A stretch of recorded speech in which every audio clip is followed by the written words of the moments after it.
بسم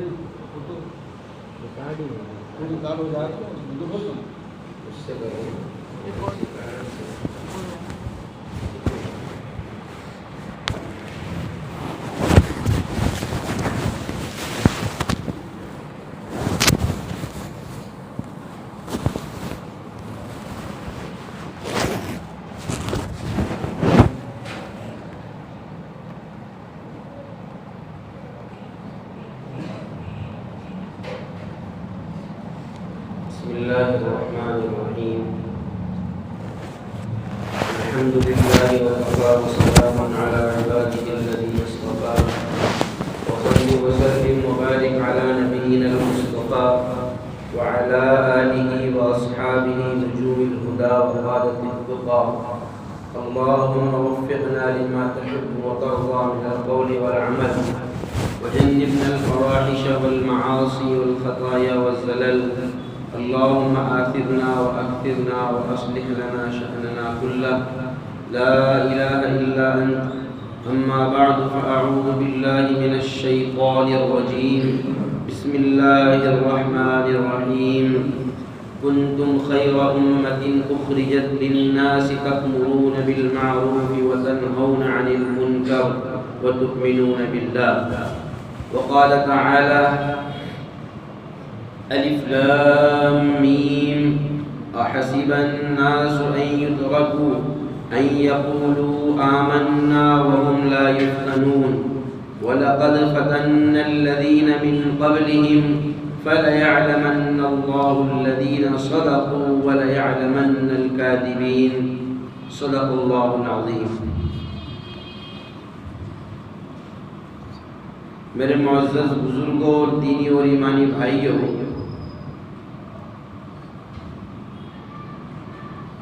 اللہ رب ذوالجلال نے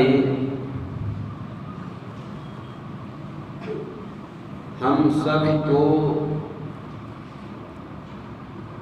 دین اسلام کو ماننے والوں کا ایک فرد بنایا ہے. ہم میں سے ہر ایک حضرت محمد مصطفیٰ صلی اللہ علیہ وسلم کی قیادت میں، آپ کی سرپرستی میں، آپ کی امارت میں، آپ کی صدارت میں چلنے والا دین محمدی کے ایک سدسیہ ہے، ایک فرد ہے. اور رسول اللہ صلی اللہ علیہ وسلم کو اللہ تبارک و تعالی نے خاتم النبیین بنا کر مبعوث فرمایا. یعنی اب آپ کے بعد میں اگر کوئی آدمی نبوت کا دعویٰ کر دے تو بغیر کسی تحقیق کے، بغیر کسی تمہید کے، بغیر کسی سوال کے، بغیر کسی دلیل کے وہ جھوٹا ہے. کچھ کرنا ہی نہیں ہے اس میں صرف ایک ہی بات کہنا ہے کہ یہ جھوٹا ہے. اسی لیے حضرت امام اعظم ابو حنیفہ رحمۃ اللہ علیہ کی طرف منسوب کر کے یہ قول نقل کیا جاتا ہے کہ اگر کوئی شخص رسول اللہ صلی اللہ علیہ وسلم کے بعد میں کسی نبوت کا دعویٰ کرنے والے سے دلیل طلب کرے کہ بھئی تم نبی ہو، اس کی دلیل کیا ہے، تو اس شخص کے بھی ایمان کا مسئلہ بن جائے گا. وہ بھی چکر میں پھنس سکتا ہے. اس کا مطلب تو یہ ہوا کہ اگر اس نے دلیل دے دی اور آپ کے سمجھ میں آ گئی تو آپ مان لو گے. آپ کہہ رہے ہو کہ بھائی ثبوت دیجئے، دلیل دیجئے، اس نے دے دی دلیل اور اتنی دلیلیں دے دی، اتنی دلیلیں دے دی کہ آپ کہنے لگے ہاں یار یہ بات تو سمجھ میں آ رہی ہے، آپ یہ کہنے پر مجبور ہو گئے تو کیا آپ اس کو نبی تسلیم کر لو گے؟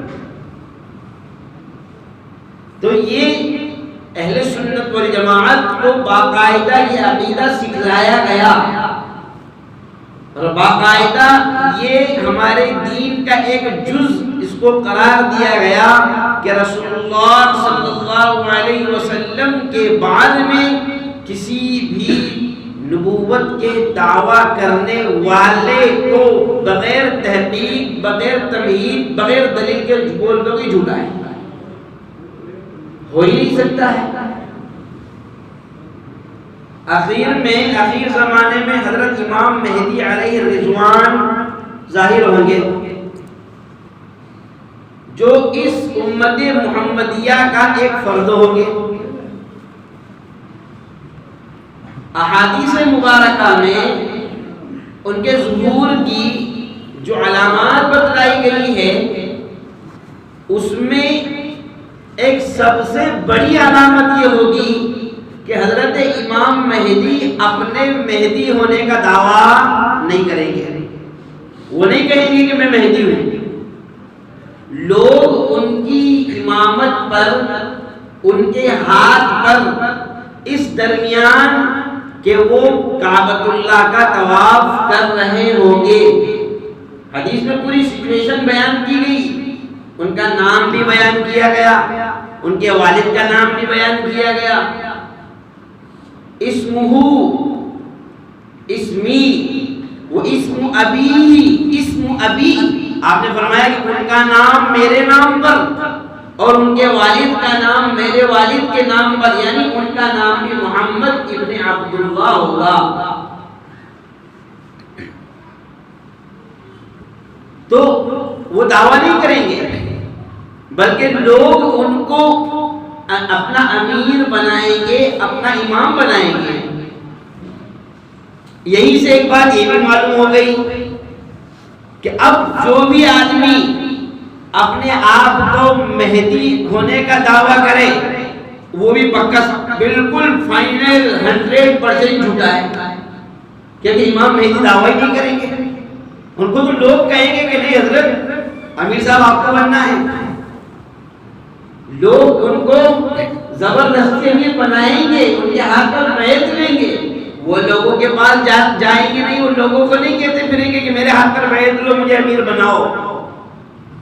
معلوم ہوا کہ جو آدمی یہ کہے کہ میں مہدی ہوں، آپ آنکھ بند کر کے کہہ دو کہ بالکل تو جھوٹا ہے، بغیر کسی دلیل کے مطالبہ کرے ہوئے 100 بالکل کہہ دو پکا جھوٹا ہے۔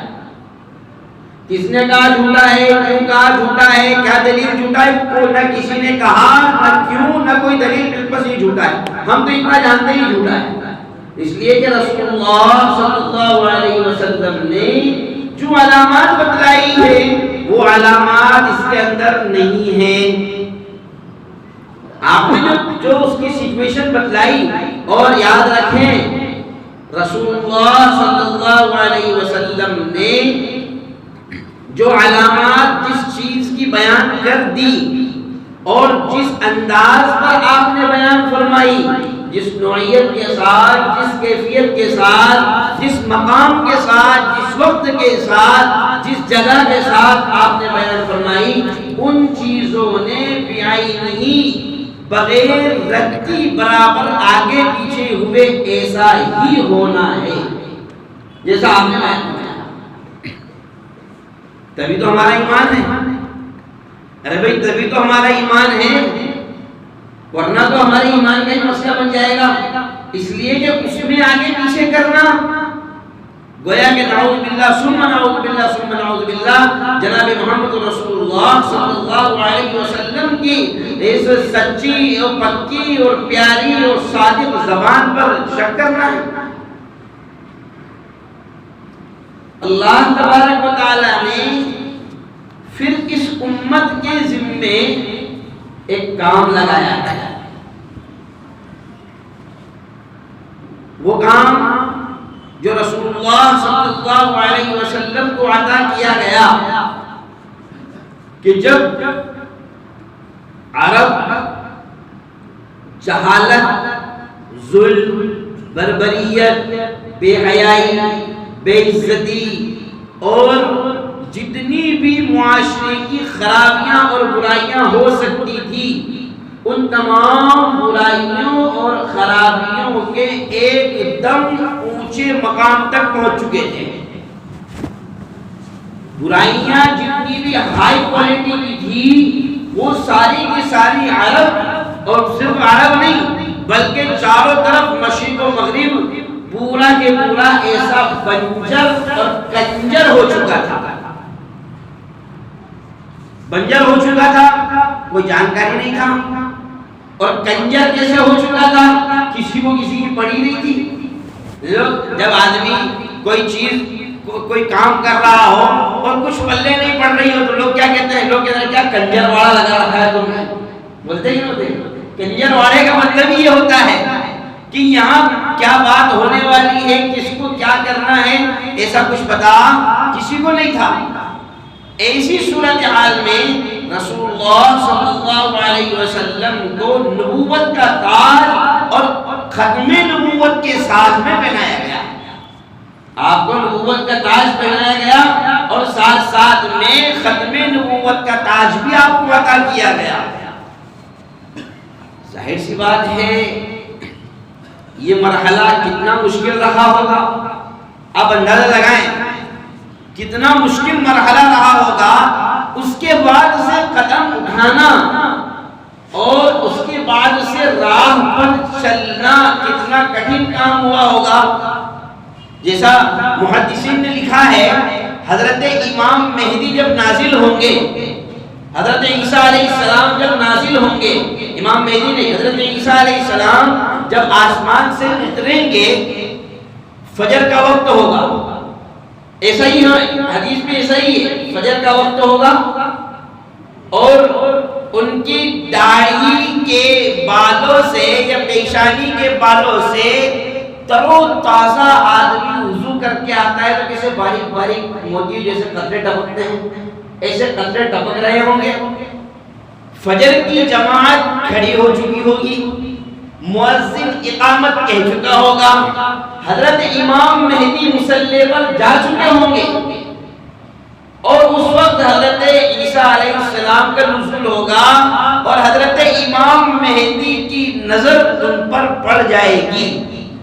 حضرت امام مہدی کی نظر حضرت عیسیٰ علیہ السلام پر پڑ جائے گی تو وہ دیکھ کر کے کیا کریں گے؟ اپنے آپ کو پیچھے ہٹائیں گے، حضرت آ گئے، حضرت آپ نماز آپ پڑھائیں گے، اب بڑے حضرت آ گئے ہیں تو بڑے حضرت نماز پڑھائیں گے، تو لیکن حضرت عیسیٰ علیہ السلام ان کو منع کر دیں گے کہ نہیں، یہ اقامت آپ کے لیے کہی گئی ہے، یہ فجر کی نماز تو آپ ہی کو پڑھانا ہے، میں یہاں یہی پڑھوں گا۔ حضرت عیسیٰ علیہ السلام ان کے پیچھے فجر کی وہ 2 رکعات پڑھیں گے۔ تو اب ان 2 رکعات پڑھنے میں اس وقت جو لوگ جو اہل ایمان ہوں گے، آپ اندازہ لگائیے کہ وہ کس ان کے دل کی کیفیت کیا ہوگی، اس لیے کہ ان کو پتہ چل گیا ہے کہ اب دجال قتل ہوگا، اب دجال کا زوال اب یہاں سے شروع ہوگا، کیونکہ حضرت عیسیٰ علیہ السلام اس کے بعد اس فجر کی نماز کے بعد سے ہی دجال کی تلاش میں نکلیں گے اور مقام لد پر آ کر اس کو اپنے نیزے سے قتل کر دیں گے۔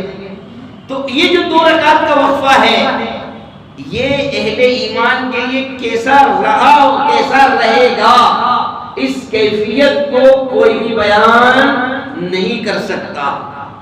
رسول اللہ صلی اللہ علیہ وسلم نے جس وقت لا الہ الا اللہ محمد الرسول اللہ کی محنت کے لیے قدم بڑھانا شروع کیا، جب آپ کو نبوت جو ہے آپ کو نبوت کا تاج پہنا کر کے اس بات کا حکم دے دیا گیا کہ اب اس کا آپ اعلان کر دیجئے۔ ظاہر سی بات ہے، آپ جس معاشرے میں آپ رہتے تھے، جس سماج میں آپ رہتے تھے، وہ تو بڑا ہی گنڈا گردی والا کام تھا، وہاں تو دادا گیری، بھائی گیری اور جتنی بھی گیریاں ہوتی ہیں ساری گیریاں وہاں چلتی تھی۔ ہر ایک کا اپنا مقام تھا، ہر ایک اپنے آپ میں دادا پہ ہر ایک کے اپنے گروپ بنے ہوئے تھے، انہوں نے بھی جیسے آج کل واٹس ایپ گروپ چلتے ہیں تو ایسے ان کے اپنے اپنے گروپ تھے، یہ کون ہے، یہ مارا کوٹی والا گروپ ہے، یہ کون ہے؟ یہ تھوڑا سمجھوتا والا گروپ ہے. یہ کون ہے؟ یہ بہت ہاتھ چھوٹ گروپ ہے. ایسے گروپ جیسا ہمارے یہاں ہر گروپ کی الگ الگ غیبت گاہیں ہیں. ہمارے یہاں لوگ مارا گولی نہیں کرتے ہیں تو غیبت سے ہم چلا لیتے ہیں. سب کی الگ الگ معذرت کے ساتھ دیوبندیوں کی الگ غیبت گاہیں، بریلویوں کی الگ غیبت گاہیں. دیوبندی بیٹھ کر کے بریلویوں کی غیبتیں کرتے ہیں، بریلوی بیٹھ کر کے دیوبندی کی غیبتیں کرتے ہیں. یہ ہمارے سماج اور ہمارے معاشرے میں ایسا ہو رہا ہے. آپ لوگ پتہ نہیں اس سے متفق ہو یا نہیں، اس کا مجھے علم نہیں ہے، لیکن جو میں نے محسوس کیا، میں غلط بھی ہو سکتا ہوں. یہ بھی ہو سکتا ہے آپ کہیں کہ نہیں مولانا آپ کا تجربہ غلط ہے، آپ یہاں صحیح نہیں ہے، اس لیے کہ ہم جو ہماری جو چوپالے بنی ہوئی ہیں وہاں تو ہم قرآن حدیث کے علاوہ بات نہیں کرتے ہیں، وہاں تو بیان کے علاوہ بات ہی نہیں ہوتی ہے، وہاں تو اچھی باتیں کرتے ہیں. ہم تو وہاں پر نیکی کی دعوت دیتے ہیں، برائیوں سے روکنے کی بات کرتے. ہو سکتا ہے آپ کا نظریہ یہ ہو اور آپ مجھے غلط کہیں، آپ کو اختلاف کا پورا حق ہے، آپ اختلاف کر سکتے ہیں. لیکن جو میرے نام اس تجربے میں آیا میں وہ بات آپ کے سامنے بیان کر رہا ہوں. بہرحال رسول اللہ صلی اللہ علیہ وسلم نے جب اس میدان میں جب آپ چلے ہیں، بس یہیں سے آزمائش اور امتحان کی ابتدا شروع ہوئی.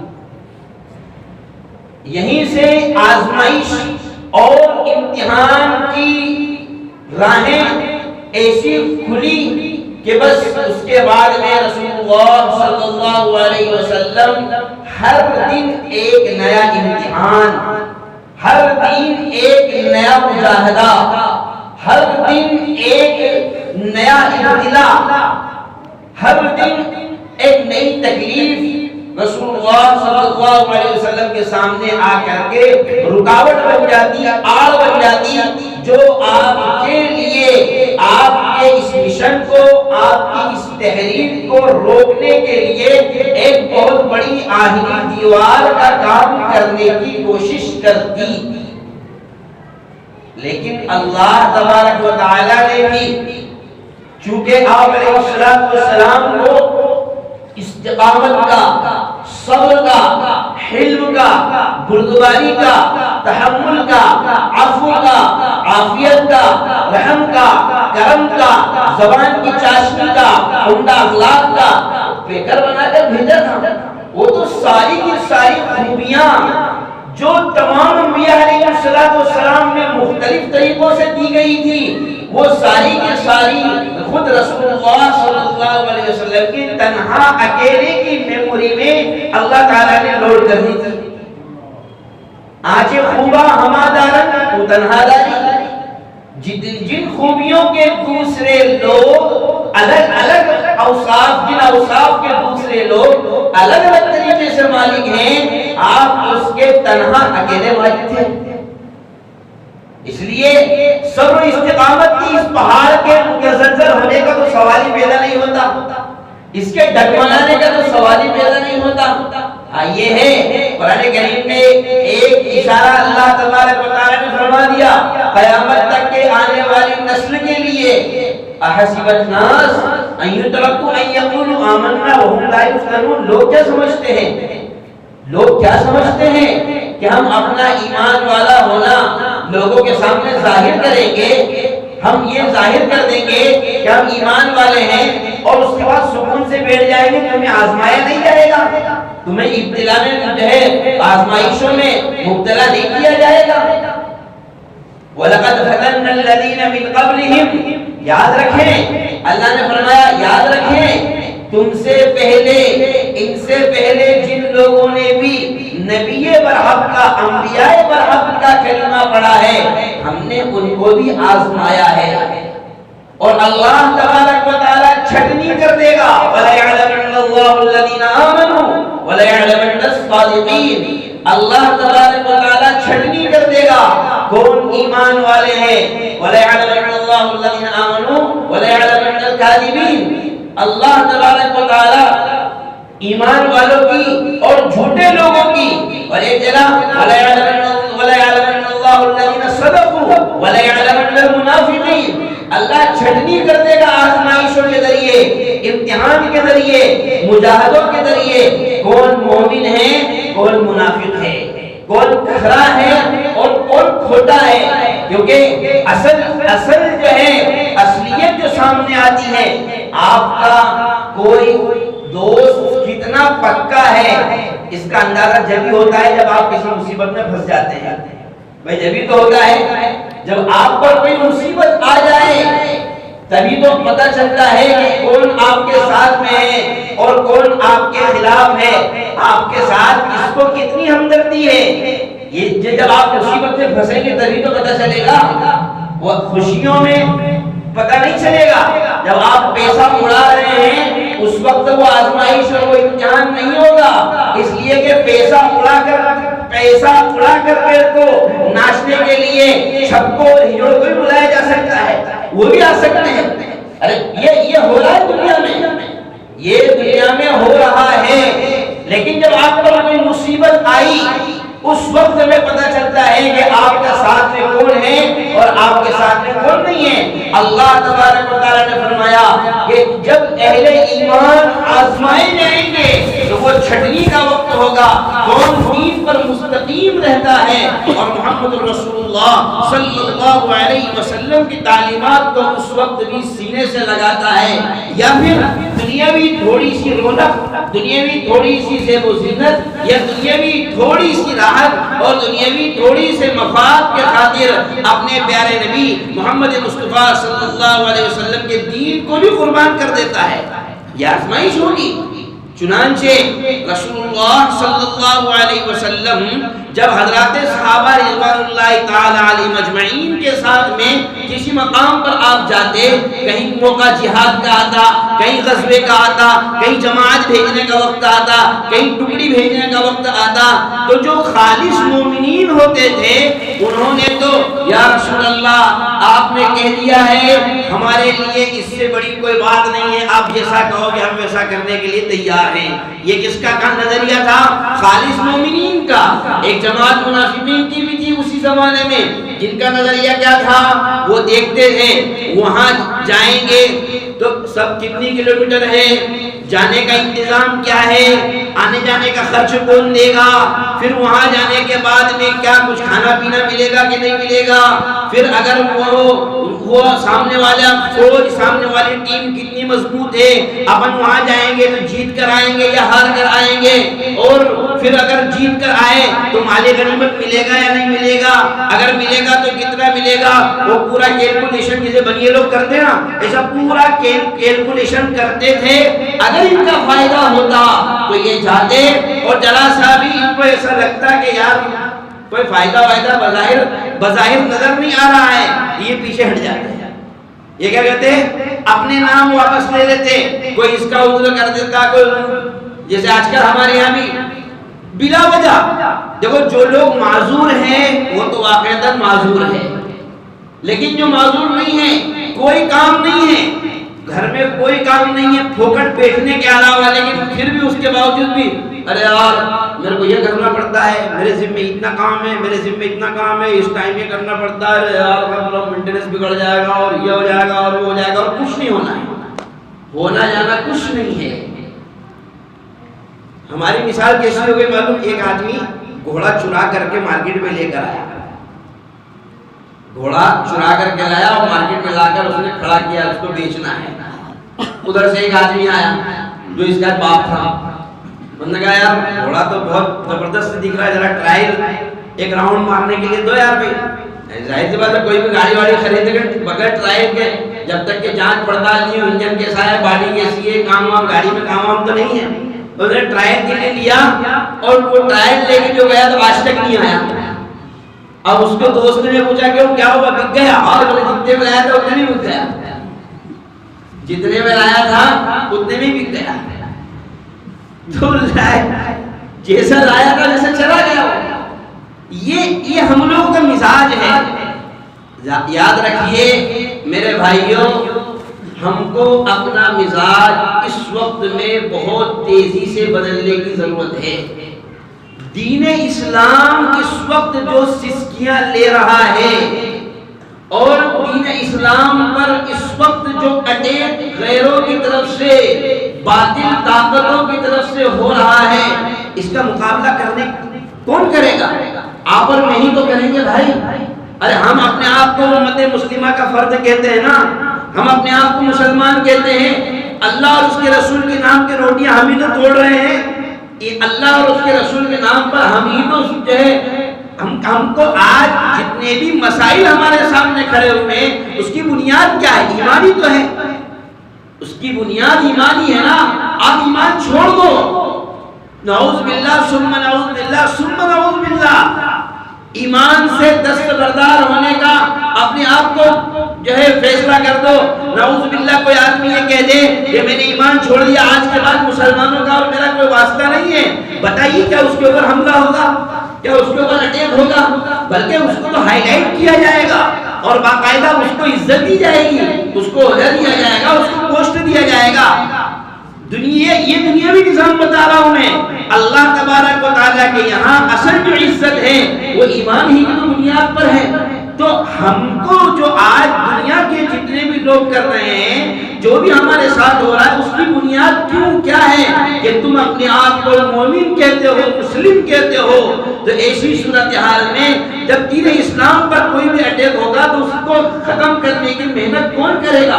ہم ہی تو کریں گے بھئی. ہماری ذمہ داری نہیں ہے کیا رسول اللہ صلی اللہ علیہ وسلم ذرا سی تکلیف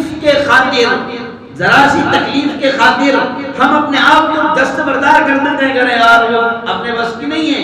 رسول اللہ صلی اللہ علیہ وسلم مکہ میں, دیکھو سب سے پہلی بات تو یہ ہے کہ آپ صلی اللہ علیہ وسلم کی زندگی کی شروعات ہی سہاروں کے اڑ جانے سے ہوتی ہے. آپ کی زندگی کی شروعات کیسے ہوئی؟ سہاروں کے اڑ جانے سے. پیٹ میں ہے, باپ چلے گئے, 6 سال کی عمر ہے, ماں بھی چلی گئی. چلو بڑے ہوئے, چچا ابو طالب کے پاس رہے, نبوت کا اعلان بھی ہو گیا, شادی بھی ہو گئی. 2 بڑے سہارے تھے دنیاوی اعتبار سے, 2 بڑے سہارے تھے. اندر آتے حضرت خدیجہ سنبھالتی, یہ اندر کا سہارا تھا. سارے ٹینشن حضرت خدیجہ رضی اللہ تعالی عنہ آپ کے کافر کر دیتی. آپ جب بھی ٹینشن میں آتے حضرت خدیجہ آپ کو سنبھال دیتی. اچھی بیوی کی پہچان ہے یہ, اچھی بیوی کی پہچان ہے اپنے شوہر کو ٹینشن میں دیکھ کر کے اس کو دلاسا دینا. باہر جاتے ابو طالب سنبھال لیتے. ابو طالب مسلمان نہیں تھے لیکن باہر کے سارے کام کاج سنبھال لیتے. وہ بھی چلے گئے. آپ طائف میں گئے, اس حال میں گئے, ابو طالب بھی نہیں تھے دنیا میں اور خدیجہ بھی دنیا سے جا چکی تھی. اور پھر طائف میں جو واقعہ آپ کے ساتھ مشہور واقعہ ہم سب جانتے ہیں, سب پڑھتے ہیں, سنتے ہیں, وہ سب ہمارے ذہنوں میں ہیں. اور وہاں آپ کے ساتھ میں جو حادثہ ہوا, کیا نہیں کہا بتاؤ مجھے ان لوگوں نے, یہ کو اللہ نے نبی بنایا ہے, تمہارے علاوہ کوئی ملا ہی نہیں ہے. جسے ہم دھمکیاں دیتے ہیں, میں اپنی زبان میں بتا رہا ہوں, ہم دھمکیاں دیتے ہیں, دیکھ بیٹا شام ہونے سے پہلے ہمارے گاؤں سے نکل جانا ہے, نہیں تو سوچ لینا تیرے ساتھ کیا ہونے والا ہے. یہ ایک اس طرح کا برتاؤ کیا گیا. آپ زخمی ہو گئے. حضرت زید بن حارثہ رضی اللہ تعالیٰ عنہ آپ کے ساتھ میں تھے. مجھے صرف اتنی بات بتانا ہے آپ کی کنڈیشن اس وقت کیا بنی تھی جب عتبہ ابن ربیعہ, یہ معلوم کون ہے عتبہ ابن ربیعہ؟ یہ وہ آدمی ہیں جنگ بدر میں مشرکین مکہ کی کمان جس کے ہاتھ میں تھی. عتبہ ابن ربیعہ جنگ بدر میں مشرکوں کا سب سے بڑا سردار یہی تھا, اس کے ہاتھ میں کمان تھی. اب ان کو پتا نہیں تھا حضرت زید بن حارثہ کو کہ کس کا باغیچہ ہے, بعد میں لے کر چلے گئے. تو اس عتبہ ابن ربیعہ کو آپ کی اس حالت کو دیکھ کر کے اس کو بڑا ترس آیا. اس نے کچھ انگور کے خوشے توڑوائے اور توڑوانے کے بعد میں وہ جانے لگا. اس کو شرم آئی, یار میں اگر گیا اور انہوں نے انکار کر دیا تو میری بے عزتی ہو جائے گی. اپنے خادم کو, غلام کو بلایا, اپنے نوکر کو بلایا اور جا کر کے کہا کہ یہ پیش کر دینا اور کہہ دینا کہ تمہیں میری رشتہ داری کی قسم, تمہیں میری رشتہ داری کی قسم, اس کو کھا لینا, منع مت کرنا. یہ دشمن جو آپ کا قطع دشمن ہے, اس کا دل اتنا آپ کی ذات اقدس کے متعلق اتنا بسیج گیا، چنانچہ رسول اللہ صلی اللہ علیہ وسلم کے پاس جب وہ خادم وہ انگور لے کر آیا، اس کا نام تاریخ کی کتابوں میں عداس لکھا ہوا ہے، تو اس کو پوچھا آپ نے کہاں کے ہو؟ کہا میں نینوا کا رہنے والا ہوں۔ نینوا کا؟ آپ نے فرمایا اچھا وہ نینوا میرے بھائی یونس کا گاؤں، اس کا گاؤں میرے بھائی یونس کا گاؤں، حضرت یونس علیہ السلام نینوا ہی کے رہنے والے تھے، تو ان کا گاؤں۔ تو آپ اس کو خادم نے پوچھا آپ کو کسے پتا کہ وہ یونس علیہ السلام کا گاؤں آپ کو کسے پتا؟ انہوں نے کہا کہ وہ اللہ کے سچے نبی تھے، میں بھی اللہ کا سچا نبی ہوں۔ پھر آپ نے سورہ یونس کی کچھ آیتیں اس کو پڑھ کر سنائی، سورہ یونس کی کچھ آیتیں اس کو پڑھ کر سنائی، وہ تو پیروں میں جھک گیا اور وہ تو وہی مسلمان ہو گیا، اس نے تو وہی کلمہ پڑھ لیا۔ چنانچہ تاریخ کی کتابوں میں لکھا ہے کہ آپ علیہ السلام کا طائف جانا وصول ہو گیا، ایک آدمی نے کلمہ پڑھ لیا، طائف جانا وصول ہو گیا۔ پھر جب وہ اپنے مالک کے پاس گیا تو اس نے پوچھا یار میرے سامنے تو آج تک نہیں جھکا تو، اتنے سال سے ہے، وہاں کیا کر رہا تھا تو، وہاں ایسے کیا کر رہا تھا؟ انہوں نے بتایا کہ وہ ایسی بات تھی، میں نے ایسا کر لیا، میں نے اس کا کلمہ پڑھ لیا۔ یہ کنڈیشن رسول اللہ صلی اللہ علیہ وسلم کی بنی کہ دشمن جو جانی دشمن ہے، یہ عتبہ ابن ربیعہ یہ وہی شخص ہے، اگر رسول اللہ صلی اللہ علیہ وسلم اس کو اکیلے میں مل جاتے یا رسول اللہ صلی اللہ علیہ وسلم کا اس کا مقابلہ ہوتا تو یہ ضرور آپ پر جان لیوا حملہ کرتا، کامیاب ہو یا نہ ہو یہ غلط چیز ہے، لیکن یہ ضرور آپ پر حملہ کرتا، اتنا بڑا دشمن تھا۔ لیکن آپ کی حالت کو دیکھ کر اس کو اتنا رحم آ گیا کہ وہ انگور پیش کرنے پر مجبور ہو گیا۔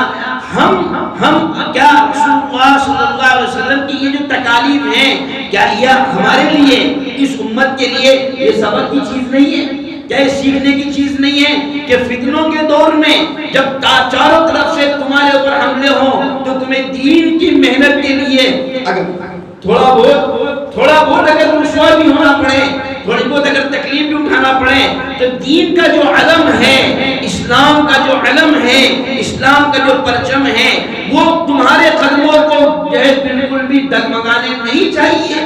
کیا اس بات کی ہمیں تعلیم نہیں ملتی ہے؟ میں یاد رکھیے دنیاوی اعتبار سے جتنے بھی کام ہو رہے ہیں، ہمارے نوجوان بچے جتنے بھی دنیاوی کام کر رہے ہیں، میں بالکل اس کی مخالفت نہیں کر رہا ہوں، نہ تو میں اس کا مخالف ہوں کہ ہمارے بچے اسکول کیوں پڑھ رہے ہیں، نہ اس کا مخالف ہوں ہمارے بچے کالج کیوں جا رہے ہیں، نہ اس کا مخالف ہوں ہمارے بچے ڈاکٹر کیوں بن رہے ہیں، نہ اس کا مخالف ہوں ہمارے بچے انجینئر کیوں بن رہے ہیں، نہ اس کا مخالف ہوں ہمارے بچے وکیل کیوں بن رہے ہیں، نہ اس کا مخالف ہوں ہمارے بچے سرکاری نوکریوں سرکاری افسر کیوں بننا چاہتے ہیں، بالکل بھی اس کی مخالفت نہیں کر رہا ہوں۔ ہونا چاہیے امت مسلمہ میں ایسے افراد ہونا چاہیے، بلکہ ہم دعا کرتے ہیں اللہ جو بچے بھی یہ اس کام میں لگے ہوئے ہیں، جب ان کے ایگزام آئے، ان کے امتحان کا موقع آئے، اللہ ان کو اچھے نمبرات سے کامیاب کرے تاکہ وہ بچے حکومت کے عہدوں پر بیٹھ کر کے وہاں انصاف قائم کر سکے، وہاں عدل قائم کر سکے، نبی کی تعلیمات کو پیش کر سکے، سچائی کی تعلیم دے سکے، لوگوں کو بتلا سکے، لوگ بڑے افسر بن کر بتلائیں کہ ہم بغیر رشوت کے کام کریں گے، اچھے ڈاکٹر بن کر بتلائیں ہمارے اندر خدمت کا جذبہ ہے، اچھے وکیل بن کر بتلائیں کہ ہم حرام کا پیسہ نہیں لیتے ہیں، سچے مقدمے لڑتے ہیں، ہم کسی کو بلا وجہ پھنسانے کا کام نہیں کرتے ہیں۔ یہ کون نہیں چاہتا ہے اسلامی دائرے میں رہ کر اسلامی شعائر کے ساتھ اسلامی نظام کے ساتھ جو عمل بھی کیا جائے اس عمل کو قبول کیا جائے گا، لیکن اگر ان دنیاوی عہدوں کی بنیاد پر ہمیں اپنا مذہب یا تو چھوڑنا پڑے یا اپنے مذہب کے کچھ احکام سے سمجھوتا کرنا پڑے یا اپنے مذہب میں کچھ تحریف اور رد و بدل کر کے کام چلانا پڑے اور اپنے مذہب پر ہی ہمیں اشکالات پیدا ہونے لگے، تو یاد رکھیے ایسے عہدوں، ایسی گدیوں، ایسی کرسیوں، ایسے تعلیم، ایسے اسکول، ایسے کالجز، ایسے نظام کو لات مار دینا چاہیے، کوئی ضرورت نہیں ہے ہمیں، اس لیے کہ ہم پیدا ہوئے ہیں لا الہ الا اللہ محمد رسول اللہ کی محنت کے لیے. ہمیں اس لیے پیدا کیا گیا ہے کہ پوری دنیا کے اندر اللہ کے کلمے کو بلند کرو، لوگوں کے کانوں تک پہنچاؤ، لوگوں کے کانوں کے اندر یہ بات پہنچاؤ کہ تم کیوں پیدا کیے گئے ہیں. یہ دعوت و تبلیغ کی جو محنت ہے، جو دعوت و تبلیغ کے افراد کرتے ہیں، جو ذمہ دار لوگ کرتے ہیں، ان کا اس میں مجھے بتائیے ان کا کیا رہتا ہے؟ ان کو کوئی تنخواہ مل رہی ہے اس کی؟ ان کو کوئی عہدہ مل رہا ہے؟ یا دوسرے نظام میں تو ایسا ہے کسی نے کوئی جو ہے بہت بڑی ڈگری حاصل کر لی یا کوئی اچھا نمبرات سے فارغ ہو گیا، 6 دن کے اندر اور 6 مہینے میں حفظ کر لیا یا 2 سال کے اندر یہ کام کر لیا، تو وہاں کو پھر بھی اعزاز کر دیا جاتا ہے، ایک آدھ فوٹو آ بھی جاتی ہے، اخبار میں نام بھی آ جاتا ہے. ان کے تو بیچاروں کے اخبار میں نام بھی نہیں آتے ہیں، ان کے تو نہ فوٹو آتی ہے نہ اخبار میں نام آتے ہیں، نہ پتہ چلتا ہے کہ فلاں صاحب کا بیان ہوگا، فلاں حضرت کی بات ہوگی. بس صرف اتنا ہے کہ دین کی ایک محنت ہے، دعوت کی ایک محنت ہے، اللہ اور اس کے رسول جناب محمد رسول اللہ صلی اللہ علیہ وسلم کے دین کی اشاعت ہے. نبی صلی اللہ علیہ وسلم جو تعلیم لے کر آئے تھے اس تعلیم کو پوری دنیا کے اندر عام کرنا ہے، ہر کچے گھر پکے مکان کے اندر پہنچانا ہے. ایک یہ چھوٹی سی محنت کرتے ہیں، لیکن اس کے باوجود بھی ہمارا ایک بہت بڑا طبقہ ایسا ہے جو سب کچھ ہونے کے باوجود، اسباب ہونے کے باوجود، وسائل کے باوجود، وقت کے باوجود، بغیر کسی عذر کے ایسے کنی کاٹنے کی کوشش کرتا ہے. دیکھیے وقت نہیں لگا رہے ہیں آپ، کوئی بات نہیں ہے، لیکن یہ مطلب اس کا ہرگز نہیں ہے آپ مخالفت پر اتر جاؤ. میرے بھائیوں، اس وقت اسلام کو سخت ضرورت آن پڑی اس بات کی کہ ہم اپنے آپ کو اسلام کے لیے وقف کر دیں. اپنی زندگیوں کو وقف کرنے کا وقت ہے. اگر ہم نے ابھی اپنے آپ کو نہیں لگایا تو اگلے آنے والے سالوں کی تاریخ کیا ہوگی کسی کو پتہ نہیں ہے. تاریخ اپنے صفحات میں لکھی جا چکی ہے. یاد رکھیں آگے آنے والے چند سالوں کی تاریخ اپنے صفحات میں لکھ کر محفوظ کی جا چکی ہے. اب وہ تاریخ نافذ کی جائے گی یا نافذ نہیں کی جائے گی، اس کا فیصلہ امت مسلمہ کی بیداری کرے گی. اگر یہ امت بیدار ہے، اگر یہ زندہ ہے، اپنے نبی کے خاطر، اپنے اللہ کے خاطر یہ اپنے آپ کو قربان کرنے کے لیے تیار ہے، تو یقیناً باطل طاقتوں کے بنائے ہوئے اور لکھے ہوئے سارے کے سارے صفحات جلا کر راکھ کر دیے جائیں گے.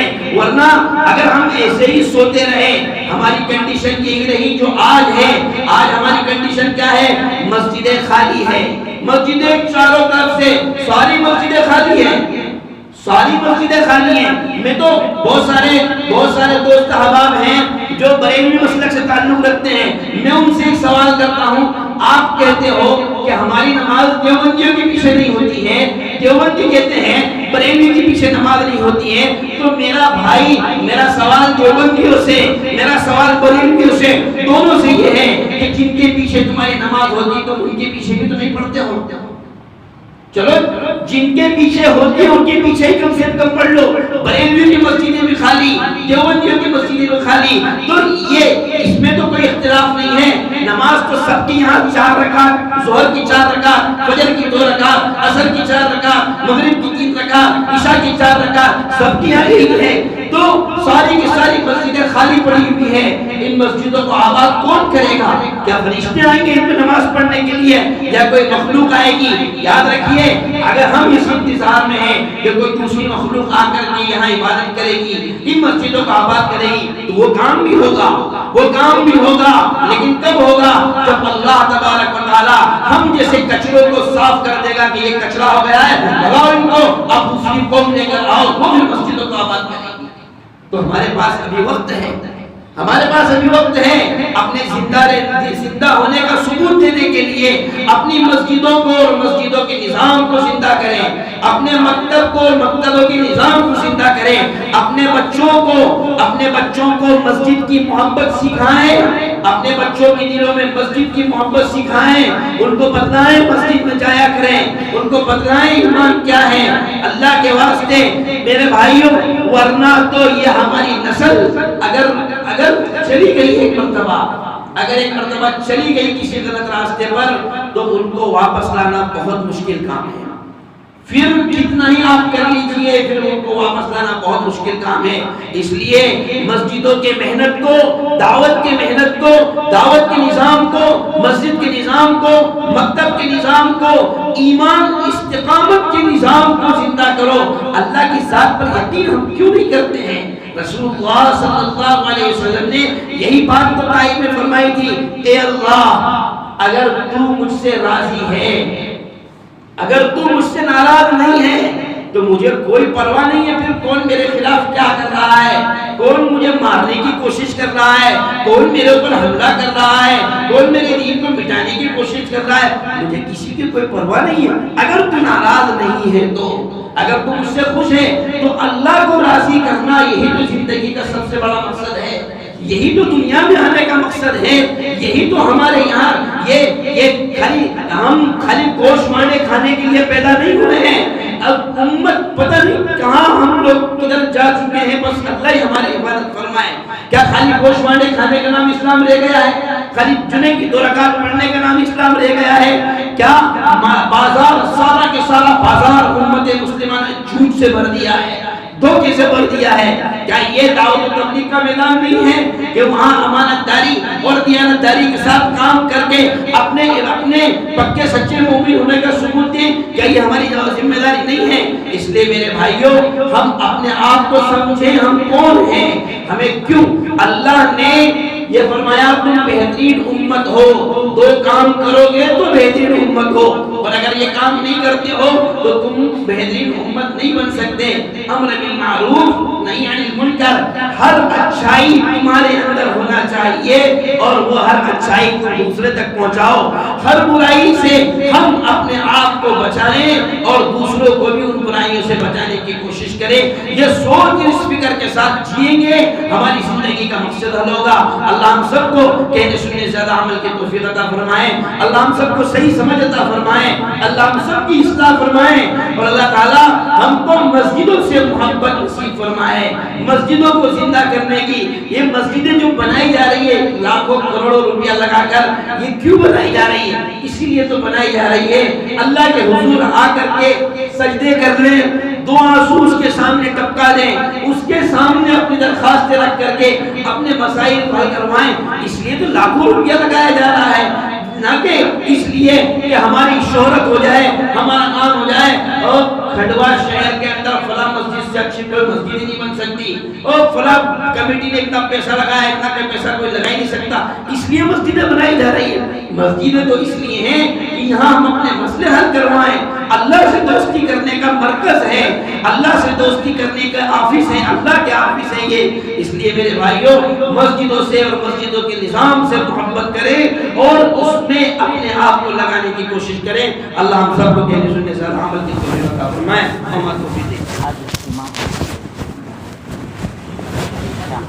آج عصر سے لے کر عشاء تک جوڑ ہے، انشاءاللہ سبھی ساتھی اس میں جڑنے کی کوشش کریں. عصر کی نماز کوشش کریں کہ عصر کی نماز یہی پڑھیں اور عشاء کی نماز پڑھ کر جائیں.